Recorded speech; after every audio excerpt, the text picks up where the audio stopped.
I am extremely excited about today's conversation. Dr. Anthony Balduzzi is with us today. Anthony is a health and weight loss expert, and he is the founder of the Fit Father Project and the Fit Mother Project, where he leads health and weight loss programs for busy men and women over the age of 40. Dr. Balduzzi holds dual degrees in nutrition and neuroscience from the University of Pennsylvania and a doctorate in naturopathic medicine. And he's also a former national champion bodybuilder. Dr. Balduzzi is most proud of the fact that he's helped over 60,000 families in 100 countries lose weight and get healthy through his Fit Father and Fit Mother programs.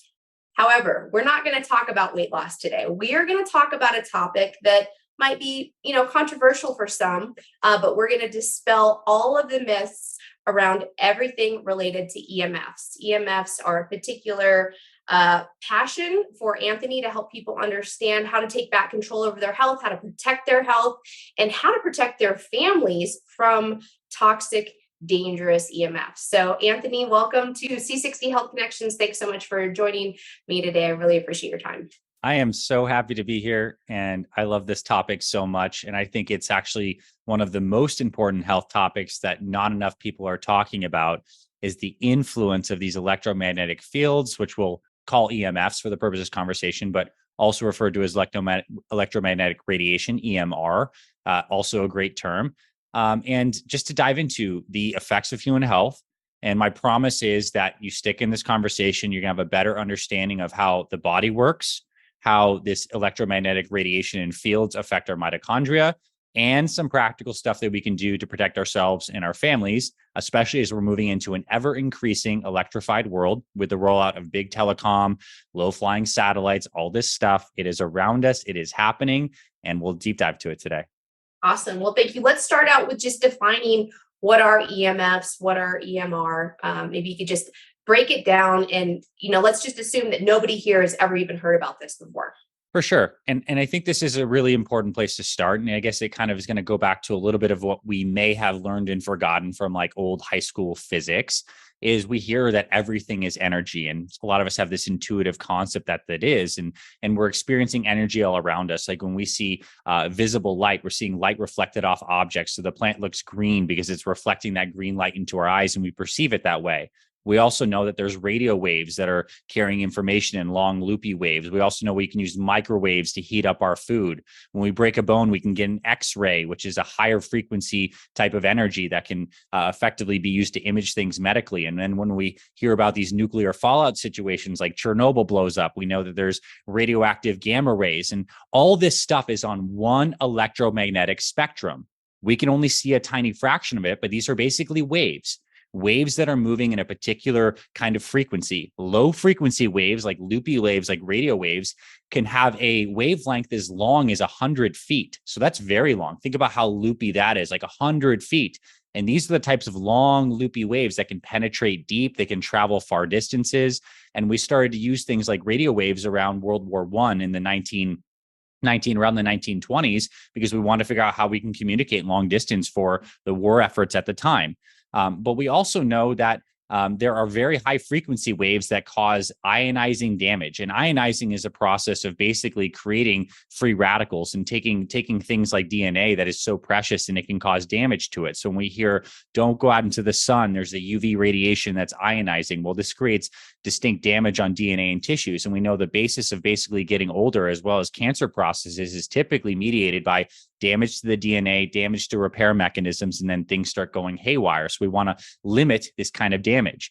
And then we have all these different kind of waves in the middle, things like microwaves. And we think of our microwave that we heats food, which basically has energy in this microwave spectrum. It blasts out in this little container and it causes the water molecules in food to spin. And the spinning of the water molecules creates friction and heat that heats up our food. Well, our cell phones that we're all doing now, that's also kicking off energy in this microwave spectrum. And all of these different waves, which is all effectively energy that's just different in terms of how fast or how slow it's moving, have different biological effects. Now, we are meant to be connected with like electromagnetic radiation. It's not like all EMF is bad. There is native EMF. The Earth itself is vibrating at a frequency of about 8 hertz, 7.83, and that's called the Schumann resonance. The Earth also has a natural magnetic field that humans need to be in contact with. This helps our memory. This helps us feel good. All the animals on this planet, many of them that use the different senses to navigate around the globe, like birds and whales, they're connected to the natural magnetic sphere of the planet, and they use it to locate. Although humans have become very disconnected with nature, we're meant to be grounded, connected to the sun and circadian cycles, as well as the magnetic field. And here's some really cool, fascinating things. Around the 60s and 70s, when we started sending a lot of astronauts up into space, the Soviets wanted to figure out how long could you keep someone in space without there being a lot of problems. And they had an astronaut that was up there for, I think, at least 1 to 2 years. And they noticed that around the 1 year mark, this particular astronaut started to was losing cognitive function. They were watching him all the time. At first, he couldn't use the toilet that well. Then he was doing weird stuff on the computer. And when they came back and basically rescued him and did some scans, they found out that the area of his brain, the hippocampus that's involved in memory, kind of became deactivated. And they were able to figure out that we actually need the Earth's natural magnetic field for the brain to function properly. And this is why all astronauts now use these kind of personal magnetic devices around them to be able to, have good memory and cognition and function. And so I share this as a very high level to say that when we say EMFs are bad, what we're really saying is non-native, high power EMFs can be dangerous for us. And this is a relatively new thing in relation to all of human history and life on this planet. Like the Earth has the natural electromagnetic radiation and fields that are good for us. We're meant to be in contact with these things. They are low powered in tiny fractions relative to what we're experiencing now with the rollout of very high power 5G. So when we look at something, I'll just talk about 5G, for example, because I think I want people to understand the order of magnitude of difference in relation to even like the Schumann resonance of the Earth. So 7.83 hertz is what the Earth naturally vibrates at. That's called the Schumann resonance. That means 7.83 cycles per second. We can almost mimic that with our hand. If you take your hand and you move that very fast like this, you can almost do 7.83 cycles in a second if you have a really fast hand. Now, the new rollout of 5G is actually roughly in the frequency band of 26 to 71 gigahertz. So what's a gigahertz? Well, a gigahertz is 1 billion hertz. Wow. That means 1 billion cycles in a second, not 7.83. Wow. 1 billion. So we're doing 71 billion cycles per second in this frequency band. So is that necessarily bad? Well, it turns out it is, but I'm not to say that something that's high frequency is always bad, but it is not something our bodies are naturally used to. Now, how does this start to connect to biology? Well, we all have the sense, and if you haven't, you're going to get it from this conversation, that we are bioelectric beings. Our nervous system, which is our brain, our central nervous system, our peripheral nerves, basically conduct electricity through the flux of different ions, these different kinds of minerals that create electrical gradients that allow us to communicate and have this whole experience of life. Our heart is electric. We can measure it with an electrocardiogram. Our brain is electric. We measure it with an electroencephalogram. Our tissues, every single cell has a natural negative voltage in it that it maintains through fluxing different kinds of ions as well as structured water that allows it to be very healthy. And we want to have a slight negative potential in all of our cells, meaning we have more negative electrons inside of the cell, and electrons are what allow all this energy process to happen. Now, when we see cancer cells and we're able to measure some of the cell biology stuff, cells typically become hyperpolarized. They become more positive. They lose some of their natural charge. This is very, very important because what EMFs do, and I'm going to show you some of the science in this conversation, is they disrupt the natural electrical signaling in our cells, among other things. They open up these things called voltage-gated calcium channels, which many of our cells, particularly our heart cells, have these voltage-gated calcium channels. Without knowing a bunch of cell biology, it's a voltage-gated cell, meaning when there's voltage applied to it, it opens up and allows calcium to rush into the cell. Calcium in the body is a positive ion, a positive cation, and it causes the cell to depolarize, which in the heart can be a good thing in the sense that it causes contraction. But when this happens unchecked, through the presence of non-native fields, this can cause the damaging free radicals to accumulate in the cell. These things are called peroxynitrites. They can damage DNA. They can lead to superoxide dismutase, I should say superoxide, which is two oxygens together can come. And this can damage the interior integrity of the DNA in the cells. And this is really, really bad. If we want to live a long time, we want protected good DNA. This is also why people who are privy to things like C60, which among many things is a very powerful antioxidant, it's able to neutralize free radicals, donate a lot of electrons, and neutralize things, is a key thing in today's day and age to prevent the damaging effects inside cells. Now, this is also a political thing, as I'm going to bing back and forth between biology and politics, because there is so much money right now in terms of like rolling out the next version of telecom, right? Because imagine the growth of the GDP when everything's smart, everything's talking to each other, we can process data faster. Like telecom's been working for the last 30 years to do tons of lobbying. They've lobbied more than tobacco, alcohol, all these different industries combined, because there's just so much potential for us to have the low orbit satellites, faster communication. And it's really not convenient to talk about the fact that this is causing health damaging effects for humans. We've had the sense for a certain amount of time that there's cancer effects that can be caused. But really, I mean, the research is actually quite clear. And it kind of goes back to the 1970s. In the 1970s, the United States Navy, they actually contracted a scientist called Dr. Zori Glaser to basically look at what kind of stuff do we know about non-native EMFs and their effects on humans. And so he came up with the Glaser report in 1971. And at that time, there was 2,000 scientific references that he was able to gather on the negative health effects of EMFs, all related to alteration of fetal development, alteration of menstrual activity, decreased fertility, sensitivity to light, changes in mood and depression, changes to sleep, increases in certain cancers, structural changes in the brain. Like, we've known all this stuff for a very long time. It just hasn't been very mainstream. And that was 1971. What's happened since then? Well, we've put out so many more high-powered electromagnetic fields. I mean, at that time, there weren't even cell phones, right? And now we have cell phones, we have Bluetooth, we have satellites, we have small cell towers like crazy. And this stuff has biological effects. So I'll pause there because, I could ramble for a whole hour, but I think we're going to have a nice conversation here. We are electric beings. Non-native EMF fields do affect us on a cellular level. They affect the mitochondria. They affect the voltage-gated calcium channels. And we need to understand this and also how to mitigate this in our homes.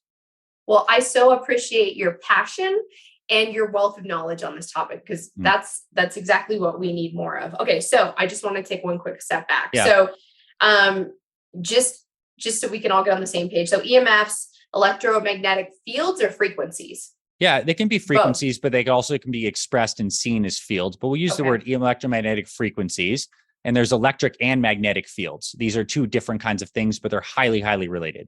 Okay. And then EMR, electromagnetic radiation. Yes. And radiation is just the concept of like something moving out from a center. It's like a wave or a frequency that's moving out for a center. So there could be a source that's creating electromagnetic radiation. Okay. But so we can EMF and EMR are used pretty much interchangeably. They have more technical, for someone who's really in the field, more technical applications though. Okay. So I want to understand a little bit about what in your life transpired that brought you to the point to be so passionate about this particular topic. Yeah, well, I mean, quite frankly, is I just noticed that I felt less well. Like, I grew up in a generation where we got cell phones, right? I got them kind of young and they became higher powered. And I started to notice as I got more into natural health, I cleaned up my body. I started connecting with the earth and doing grounding, eating foods that are in good natural state, that I was feeling so good all the time. And yet, when I was around my Wi-Fi computer for a long time and it was on my lap, or I was by phones a lot, I was not feeling as good. So I started reading books on some of this stuff. A couple of them are Earthing and Grounding by Clint Ober. And then I started to just notice that, wow, when I actually plugged in with Ethernet and turned the Wi-Fi off, I feel so much better. I can concentrate more. And what's really fascinating about this is certain humans are more electrically sensitive than others. And there's many reasons of why that may be, but we've known this for hundreds of years, even before phones. There are case reports of humans that could sense when storms are coming. They'd actually feel the electrical changes in the ionosphere, and they'd be like, oh my gosh, storms are coming. Some people can sense them, some people can't. I guess I'm one of the lucky or unlucky ones that if I'm by a Wi-Fi router or by phones, like, I can feel its presence and I feel less good. Mhm. And I can just sense that it's causing changes, and some people can, some people can't. And unfortunately, there are people who are incredibly electrically sensitive who can't even be near any of this stuff. I just choose to limit my exposure at home. So it's through personal understanding and actually being able to sense these fields. So, with the massive amount of EMFs that are now today in our environment, in your opinion, is this a good thing? Is this a bad thing? Is this? It sounds like you don't think it's a conspiracy whatsoever. Well, I mean, it's just biological fact, right? We're Mhm. electrical beings. These fields, and I want to really dive into. I know I mentioned the voltage gated calcium channels. Like, this is one of the fascinating studies they did on animals, and we're also showing this in humans too. We've seen like colony collapse disorder going around the world with bees. Like, bee populations are dying, and there's many reasons of why that may be. And one of the new hypotheses is it actually could be a lot of these electromagnetic fields that are causing problems. So there's a couple of groups of researchers that have basically reproduced these same experiments where they put cell phones in beehives, and then they've measured the bees' activity. And basically, when they put the phones in the beehives and they're either on call mode, and they do different kinds of intervals of testing, the bees get pissed off. They make the sounds that they make when they want to swarm, but they're actually lethargic and they don't swarm. And then they've actually taken some of the bees' hemolymph, which is their version of blood, and measured it for a lot of different metabolic factors. And what they find is that the bees have highly elevated levels of glucose and other metabolic parameters associated with poor metabolism and with some like inflammation and stress. And when they remove the phones, the bees' activity stops. And so what we do know from that, as well as some replicated human studies as well, is that effectively EMFs does impact the electron transport chain inside the mitochondria. Electron transport chain. I want to really make that clear. That basically means a particle that we understand is carrying electric charge. And the whole process of metabolism, when we eat food, proteins, carbs, and fats, we break that down through metabolism, and eventually it gets into the mitochondria where we can produce ATP, which is the energy currency. The whole process of producing ATP in the mitochondria is passing electrons over this membrane back and forward to create a gradient. And at the end of the step, the final step in the electron transport chain, all these hydrogen atoms are all built up, and they rush down this gradient and they produce ATP for us. Well, we now know that these influences, these non-native high-powered EMF fields disrupt many steps in the electron transport chain, effectively allowing metabolism to back up. So you're surrounded by this stuff, your metabolism, your cellular metabolism, cellular respiration doesn't work as well. And you end up getting more acidic as a byproduct, because we get lactic acid and acidification byproducts that happens when metabolism's not working with aerobic metabolism like it's normally supposed to. So metabolic changes are happening, and there's just straight up damage. So if you're looking at getting into the root cause of health, you can take all these different kinds of supplements, but you also want to remove a lot of these intoxicating factors. And so EMFs are one of those. And I don't know the question you exactly asked me to get on the tangent about mitochondria, but I think in the beginning of this conversation, I just want people to understand these EMFs, these non-native ones, are affecting the mitochondria, which is so, so critical. We know if you want to age well, you want healthy mitochondria. If you want the benefits of exercise, you need mitochondrial growth. You want to protect your DNA, you need good mitochondria. So anything that damages those should be very known. Yeah. So it was just, is it good? Is it bad? Is it conspiracy theory? Well, it's certainly not conspiracy. Like, it was just actually fascinating. We've heard of Sigmund Freud, right? I mean, he's the famous psychologist who did a lot of our understanding of different aspects of the mind. And when he was doing a lot of his work, this was during a time where we're starting to lay down a lot of the large wires to get the telegraph and stuff like this to go. And in the urban populations, the women that he studied, he was seeing a lot of anxiety and nervous system disorders that they dubbed neurasthenia. And he largely found that this was correlated with electrical areas, and rural women did not have the same kind of exposure. And so, like, we've known about this for a long time. Like, humans have known that electricity, it has biological effects, some good. You go to a physical therapy clinic and they put TENS units or different kinds of microcurrents on, and it can actually speed up healing or help the nervous system work regularly. So, like, electricity has biological effects. And like humans, we have this tendency to just continuously up the ante and do more and more for the purpose of progression. Like, we just have forgot to really check and see about how it's affecting biology and pump the brakes. So 0% conspiracy, 100% it affects all of us. And people are realizing this now. And now it's a matter of like, can we pump the brakes as a society and find a way to make this more biocompatible? And there are some solutions that do work that I'll get into. And then I guess in the meantime, while that's happening, how can you protect your family at home, which is really just cleaning up your home environment? Like you can't change if there's public Wi-Fi, and you're probably fine if you're in that for some amount of time. But if you're sleeping for 8 hours a night in a room that could be low EMF and it's high EMF, you're absolutely hurting your health. Yeah. Well, I want to definitely dive into like what can we do, but before we go there, I want to understand from your perspective, why do you think this is such a taboo subject? Is it strictly because of the money that's been poured into all of this new advanced technology and infrastructure that's being rolled out, or is there something else going on here? For sure. I think there's a couple things going on. One, there's been a large scientific debate that spans back several hundred years on like the nature of the human being itself. It's been kind of like this clash between like a very materialistic, like view of the human as just like a strictly mechanical organism. And then there's been the idea that maybe we're deeper, electric, maybe even etheric, or connected in a bigger like cosmic way. And so now we're kind of seeing these same kind of debates happen right now as we're seeing spirituality kind of meld with quantum physics. And now we're like, we're all energy, and we kind of have a sense of what that might mean. So so I think there's a philosophical underpinning for why we've had an understanding of the body that we haven't really understood, that we're so electric. Two, I think there's a little bit of cognitive dissonance because we're so deep in this game right now, and we've grown up with these devices that are adding so much value to our lives. And we're seeing that there's some cost, outside of just electromagnetic fields and radiation, addiction to screens, disconnection that comes from technology. Like that's a related field. But we just have these things that are on us all the time. And we just don't want to really realize that they're causing this amount of problems. We live in a completely electrified world. It's like a fish that's in this soup being like, I'm in toxic water. It's like a tough thing to admit.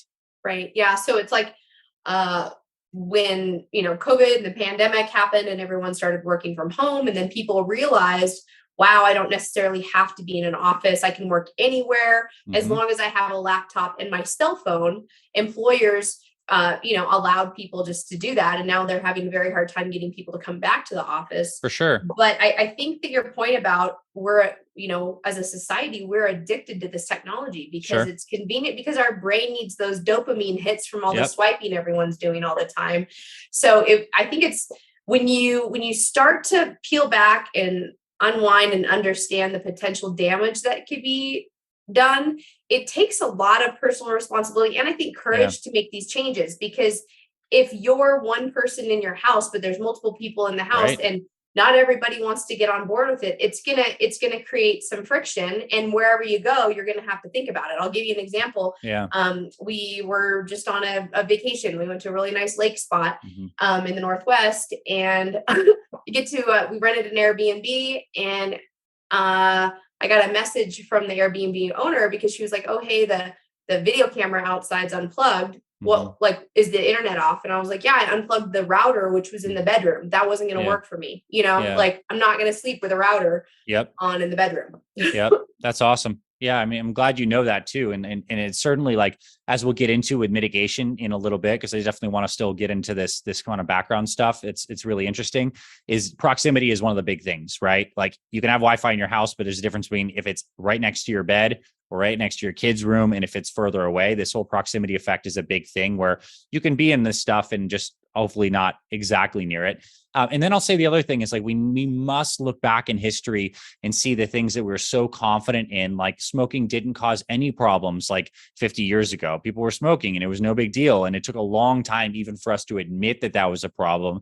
There's a lot of money. There's a lot of like financial interest that's tied up in these things, let alone as we're laying down the new infrastructure for this like AI-driven smart appliance, everything's communicating. All of this is now depending on us installing more small cell towers using 5G and other soon to come 6G, which is basically using even higher frequency, shorter millimeter waves that must have smaller relay stations because they get interrupted by natural materials. They're not like those big, long, loopy radio waves that can penetrate things. They're short, high frequency waves that have a lot of interference. We need to install all of these cell stations all over the place. And we're taking it to an unprecedented, never seen before electrification of our environments where there's actually no break, no reprieve. And many people have the intuitive experience when you disconnect away from the city, you go to the lake house, you just feel good. And maybe it's partly because you're getting away from your stressors of your normal routine. But I promise you a big part of it is because you're kind of getting reconnected to an environment with native EMF. It has been very well documented that people go and take walks in the forest, or in Japan, they have the practice called forest bathing, where you're surrounded by natural electromagnetic fields like of like the plants and all the things like this. Our parasympathetic nervous system tone goes up, which is good for longevity and feeling great. Sympathetic nervous system tone goes down. On the flip side, one of the main things that we see with EMF exposure is insomnia, anxiety, mood problems, irritability. This is a sympathetic nervous system dominance because, quite frankly, on a cellular level, your body feels stressed by these things and you're bathed in it constantly. So there's that. And obviously a lot of lobbying, because there's a lot of people that want to throw satellites into space right now and broadcast this stuff all over the place. There's financial interest and technological progress. So, but unfortunately, the fact is it's not biocompatible. And maybe there's a way for us to solve that with a better understanding of the body, ways to mitigate that. But for now, I'm going to make a strong case to the end of this conversation that people at very least protect their homes and get reconnected with natural EMF, with grounding and mitigating their technology at home. When you don't have a lot of time, Anthony, and you're trying to help somebody understand what could be going on here, what do you say to the naysayers to help them really wrap their mind around this, or even maybe break through that cognitive dissonance that you're talking about? You need to read a couple books and you need to actually see the studies, because the big narrative right now is that, basically here's it is that like the frequencies that we're putting out from our phones and our Wi-Fi routers are in the microwave range. Those are non-ionizing. They're not like X-rays. They're not like gamma rays. And the whole like talking point right now is that they're non-ionizing radiation, so they're not causing problems. And the thermal effects that heat up the tissues are not that big a deal. They're not causing problems. Well, we now know that there's all these non-ionizing damaging effects through voltage-gated calcium channels, disruptions in the mitochondria. So the whole industry talking point that it's non-ionizing for it's safe is just like a straw man argument. It's just not legit. And like, I get it, especially if someone's like technically minded, very skeptical by nature. Like, I am glad you're here and I'm glad you think that way. That means when you actually get a grasp of this, you're going to have a deeper understanding. There's a couple books that you need to read. One is Dirty Electricity. There was a doctor that effectively went through and looked at it. His name is Dr. Milhan, and he's a physician, epidemiologist from Washington State. And he went through and wrote this amazing book, basically looking at all of the changes in chronic diseases and how those correlated with electricity and electrification. So that's one book. And the other book is The Invisible Rainbow, which just came out a couple of years ago by Arthur Furstenberg. It is the gold standard book in this space that basically talks about the history of electricity. I think it has over like several thousand scientific references and papers.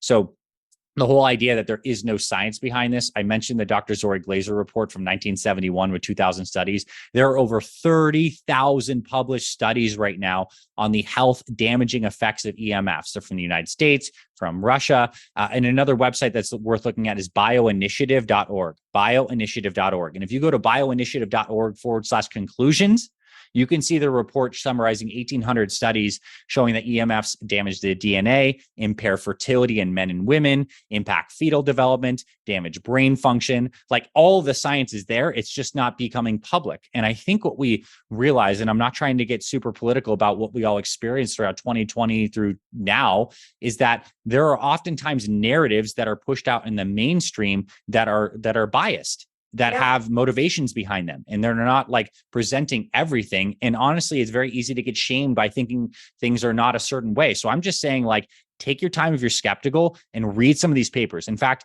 just scan 100 of them, and then you're going to start to see, holy shit, there's something going on here. And then start to look at your cell phone a little differently, and then start to play around with getting away from this stuff and getting some direct experience that maybe you'll start to feel better.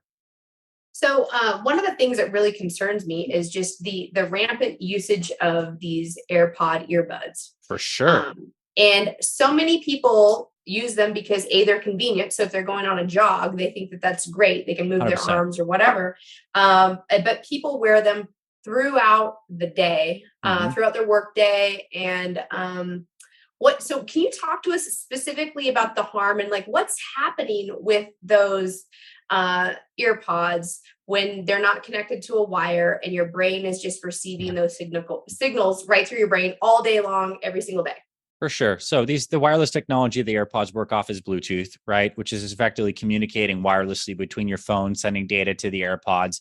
And even if those things are off on their quote unquote airplane mode, by the way, or their mode, they're still connected wirelessly and they're still emitting. So you kind of have you basically have a mini microwave they're putting out in the microwave frequency band in your ear at all times, right next to your brain, basically impacting the function of the mitochondria.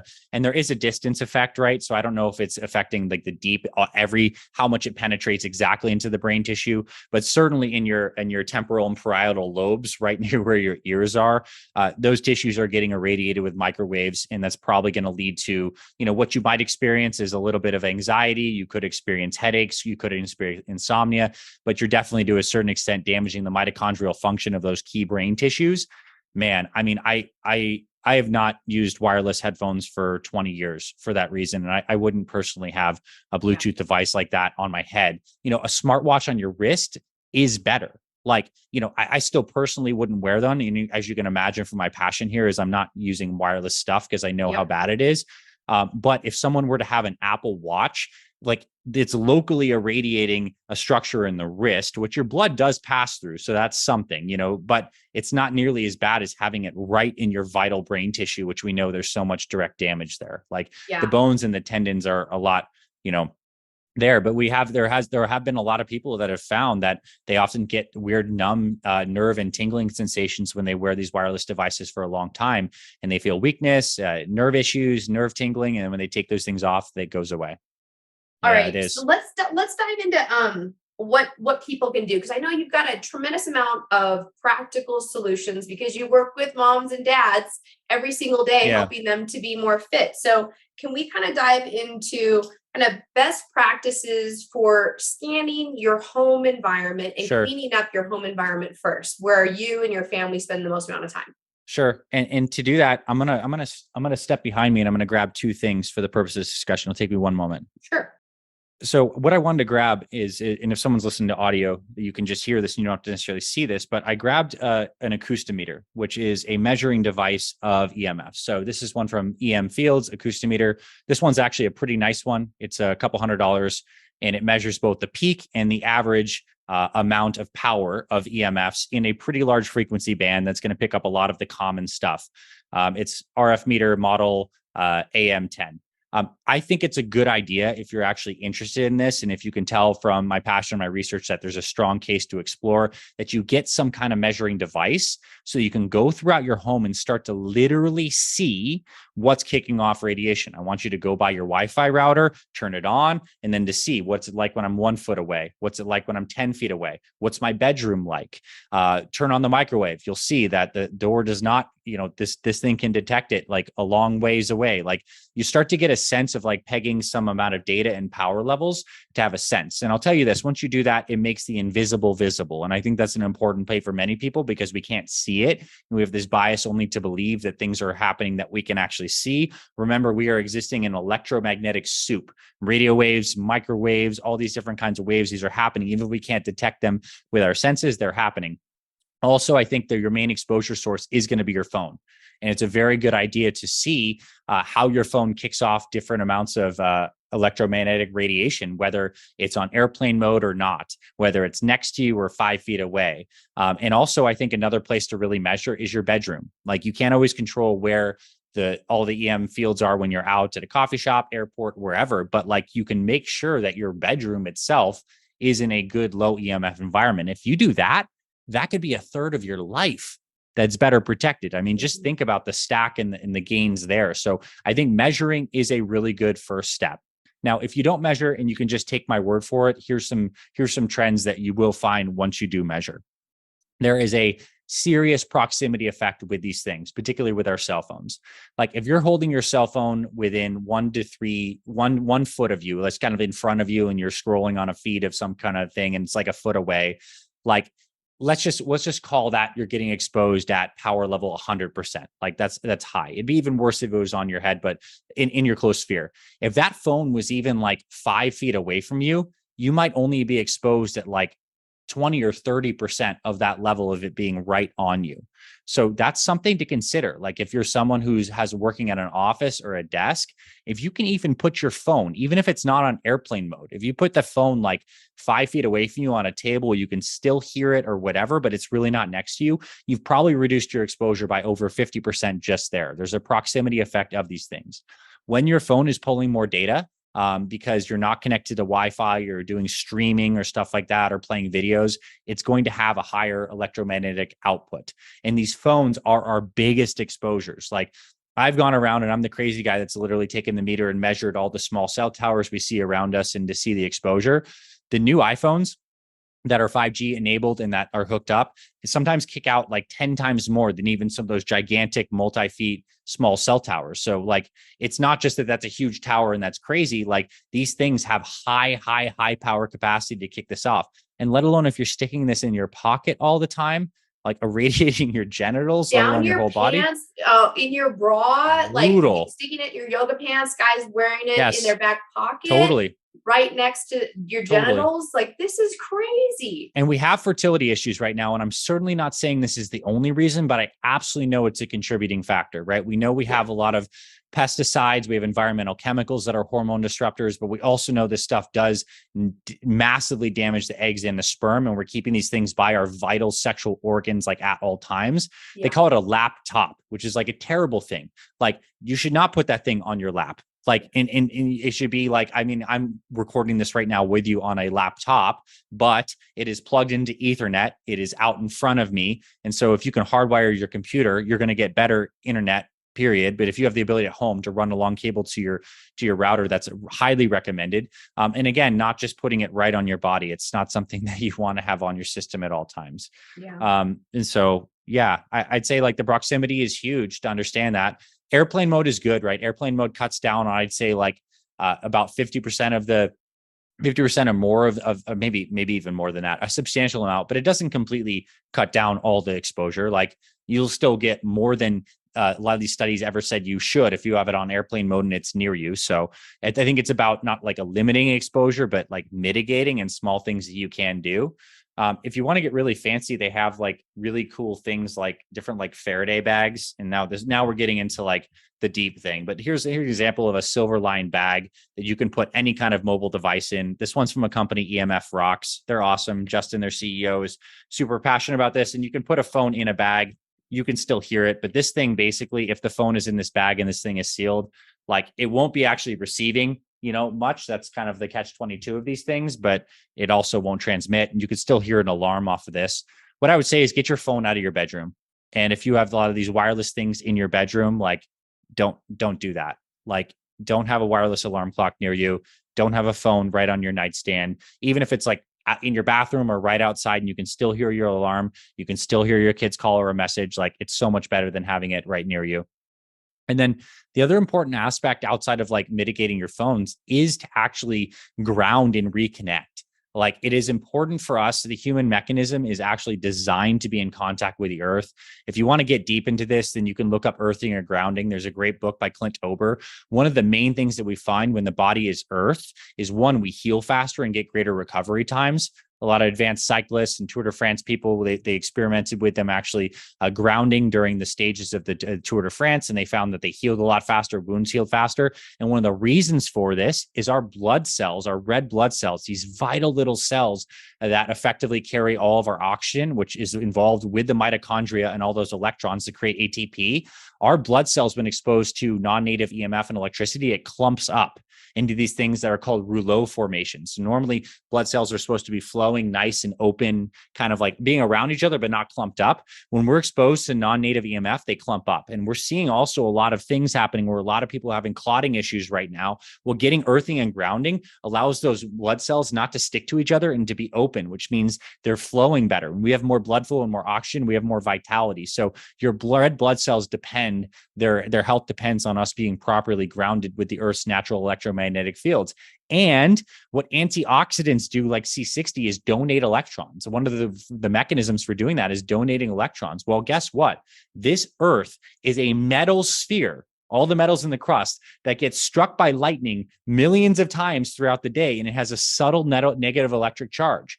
That's why some people call it vitamin G, is we're meant to kind of get connected with the earth, and we actually are receiving and kind of normalizing our system with some of these electrons. So again, if this sounds woo-woo to you, please read some books and look at the science. Grounding and earthing, it's just facts. We have all the blood. We can look at it on our microscopes. We know the rouleau formations, those clumping goes away when we earth, and we heal better, we sleep better, and all of that. So I think the earthing is a huge component. Like, what does that look like practically? Well, we also know how important circadian rhythm is for our health. So in the morning, if you can get outside, get sunshine on your skin and your eyes, and get your bare feet ideally connected on some grass or some like slightly moist grass, but even on tiles, ceramics, like some native surface with your bare feet, your health will benefit from that. And so that's kind of a simple little thing, but get your feet on the earth. There's more to it. Specifically outside though, correct? Not tile in your house. You're talking about it's okay. I think tile's decent, but like a more conductive surface, like a slightly wet grass is cool. There was actually doctors in Europe like a couple hundred years ago that for prescriptive ways of healing people, they would fast and have them on some light diets and actually prescribe dew treading, which was the process of walking outside in the morning dew. This was like literally part of their healing. They didn't know why it worked, but they found when you did this, it worked. And the reason it worked is because it was a slightly conductive way of getting these electrons from the Earth's surface. So you can look up dew treading if you want to look at the history of that. And that's so it's really a good idea to get out on grass. Yeah. So given the fact that a lot of this information, and I think part of the cognitive dissonance comes from the fact that it's very overwhelming once you realize, this, we can't get away from it. It doesn't matter if you get your house cleaned up, if you go, to the city, you travel, you spend the night in a hotel, you go to an office building, everywhere you look, there's cell phone towers on nearly every building. If you live in an apartment building or a condo, perhaps the owner of that building has decided, I'd like, some residual income coming in. So they've contracted with the cell phone company to put the tower on there. So if you're living in that building, you're getting blasted, you don't have any control over that. So people regularly have to replace their cell phones because they get phased out and they're no longer supported. So is there a phone that you recommend or that you prefer that has that's giving off less EMFs, or maybe might be a safer option for people who still need to be connected and operate in our modern world, but want to feel better about the next choice that they make when they buy a phone? For sure. Okay. So I actually don't own these. I am using an older version, a non 5G version of an iPhone. And my personal practice is I have a little bit of a EMF mitigation. It's a resinous material. Like what they found is like there are certain materials that can do some absorptive or mitigation things. And I have a sliding one inside my cover of my iPhone. And what they found is the combination is typically a combination of metal shavings with a natural resin in a particular proportion, like tends to make it so that the EMF is not as harmful or becomes more biocompatible. That's a deep topic to get into. The way they measured to see that these actually worked. And I don't think it eliminates all of the damaging effects of EMFs, but they found that devices that are near these kinds of mitigation things you can slide in your covers of your phones don't have the depolarization of those voltage gated calcium channels, which is one mechanism through which EMFs are harmful, but I'm sure there's others. Now, that said, there are two phones that I do know of. One company is Mudita. They have like a low EMF phone, which is cool. And people can look into that if they want. But again, the other thing that you just can do is just don't keep the phone in your pocket. If you can keep your same Samsung or iPhone, when you're not using it, if possible, put it on airplane mode or get one of those Faraday bags, but just keep it a little further away from you. And if you're carrying it in your pocket for some time, if possible, put it on airplane mode. And I would make sure that you use wired headphones. So don't use the Bluetooth ones, wired headphones, because then the phone can be 4 feet away from you, which again, reduces your exposure substantially, even if it's on. If you have the ability to be connected to Wi-Fi versus like roaming LTE kind of things, be connected to Wi-Fi. It's a cleaner signal on that front, and it's not going to be. It's easier for the phone to like have to pull less data in a good way. Okay. Which is something to know. If you are working on a computer, get plugged into Ethernet, hardwire. which, you could do what we've done in our house is have lots of different Ethernet ports, and it requires like an electrician to go do that. So it's really convenient in each room, but as simple as running a long 50-foot Ethernet cord, like to the router, will be phenomenally better for you. So use what you're doing on a daily basis. You're working on a computer, get it connected to Ethernet, keep the phone a little bit further away from you. Now, if you live in a super electrified building, like the cool news is that natural materials like concrete and stuff like this, like they do absorb EMF. So just because your neighbor has a Wi-Fi router does not necessarily mean your home is being blasted. Hence, again, why it's important for you to have like a device to actually measure where your main sources are. When my daughter was born, one of the things we did is we had our Wi-Fi router. My wife was like, we're not turning that thing off. We need it on. And I'm like, okay. So, and I understand because you got to make compromises somewhere. So we actually took some electromagnetic shielding paint, which typically has like silver or something in there, and it's paint. And we painted her wall, and we put my daughter's wall of her bedroom, and then because the Wi-Fi router's on the other side, then put some pretty wallpaper on top of that. And it reduced the radiation from that Wi-Fi router by like 90% in her bedroom. So there's shielding paint that you could explore if you want to do that in certain rooms of your house. Yeah. And I would say that if you're living with a building with high powered cell towers, it's certainly not ideal. We can't always avoid that. But again, if your room is where you sleep is further away, like that's a huge thing. Proximity is so much of this thing. And then there's a lot of different devices and companies that say they have different things that can kind of like harmonize EMFs in your room, like different kinds of rocks. Like I mentioned the company EMF Rocks. My friend Justin, he has these bags. These are bags with rocks in them, and they say it harmonizes it. And I can't speak to those. Like I have them because I believe it's important. And if someone says this $50 device can help harmonize EMF, we have some research. I'm like, sure, I'm going to get it. I'm going to buy it. I'm going to like do some degree of mitigation. I don't know, but I do know that limiting the amount of Wi-Fi you have from your thing. And I buy some of these devices. I have them around like some rocks, and I have an expensive thing called a Soma Vedic back there that is basically like electrifying crystals. And maybe it does something. Strategy number one, reduce exposure. Strategy number two, if you have disposable income, buy some fancy stuff that they say might help with EMF and put it on every single thing that you might be using on your laptop, on your phone, et cetera. So again, I'm not like, it's tough to say exactly if and how these things work, but I think it's a good fail safe. Yeah, I think that's good. Now let's talk a little bit. I know we've probably just got a couple minutes here left. I want to be respectful of your time, but can you tell us a little bit about any other food, supplement, healthy lifestyle choices that people should consider to kind of address the damage that's being done on a daily basis to help their body recover, reset, and have a fighting chance to not have, just overwhelm of inflammation with all these kind of things? Heck yeah. Okay. So again, to get back to the mechanisms of how these EMFs are damaging, we know they affect the mitochondria. So anything that optimizes mitochondrial function. And we know they can cause those voltage gated calcium channels, and that could cause these different radicals inside the cells that can damage the DNA. So anything that protects DNA and optimizes mitochondrial function will be very, very good for you. So again, something like C60, what an amazing, powerful molecule that effectively does both of those things in some way, shape, or form. That's super cool. Another thing I've been playing with, and I'm not saying anyone should necessarily do this, but we're going to hear a lot more about it, is a compound called methylene blue. Methylene blue is a nootropic. It's something that people are now using. It actually serves as an alternative electron carrier in the mitochondria, so that can help the mitochondria work better. Again, anything that you're eating that's creating inflammation, right? An anti-inflammatory diet is key, because you imagine eating a pro-inflammatory diet like most Americans on top of being electrified. So your mitochondria, sugars, right? alcohol, Seed oils, sugars, alcohol, processed foods, and your mitochondria are not working well because you're on your phone all the time. It's like a perfect storm for getting cancer and diabetes. Like we saw the high blood sugars that happen when you basically your mitochondria get backed up from not working well. And look exactly what's happening right now. We're having a skyrocketing of metabolic disorders, obviously partly from the food, but the EMF is going to be another stressor on the body. We're seeing a skyrocketing of cancers. Certainly there are direct environmental toxins that can cause problems, but we're also having lower repair mechanisms, and EMF is having mechanisms here for which is damaging DNA. So Other things that help stabilize DNA in terms of lifestyle factors are heat shock and cold shock proteins, like stressors. So you can get these from sauna as well as cold tubs. So stuff you can do with temperature exposure stuff is going to help make your body more resilient. Exercise is so good because what exercise does is creates a gentle stress on the mitochondria so that they actually start to work better and our bodies create more mitochondria and actually get better at handling the reactive oxygen species that get naturally kicked off from exercise, let alone if you take C60 with that and you're making that whole cycle work faster. Exercise plus something like that will make you a lot more robust. And then I think good sleep and circadian rhythm in a non-EMF environment is just absolutely vital.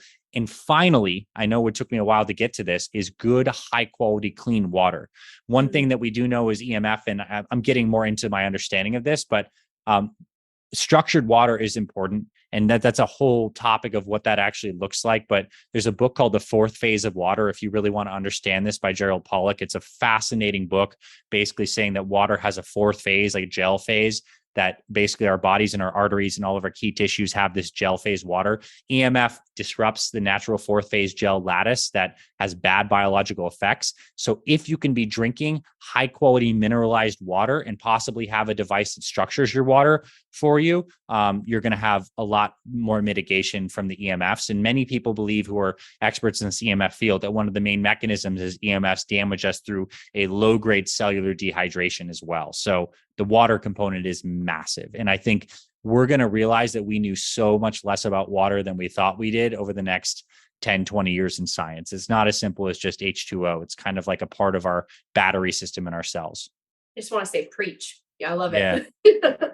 Yeah, you were so spot on. So, Anthony, can you talk to us a little bit about the different programs that you offer? Because you've just shared so much wonderful information with our audience today, and you have a whole other, side of yourself and your Yeah, profession and how you support people. But it's all about their health. It's for about sure. healthy weight, feeling great in your body, being like the best version of you that you can be in order for you to be an amazing parent. So, can you talk to us just a little bit about both of your programs, your Fit Father and Fit Mother programs? And then also, can you let us know if some of this information that you share about EMFs also gets incorporated with that community?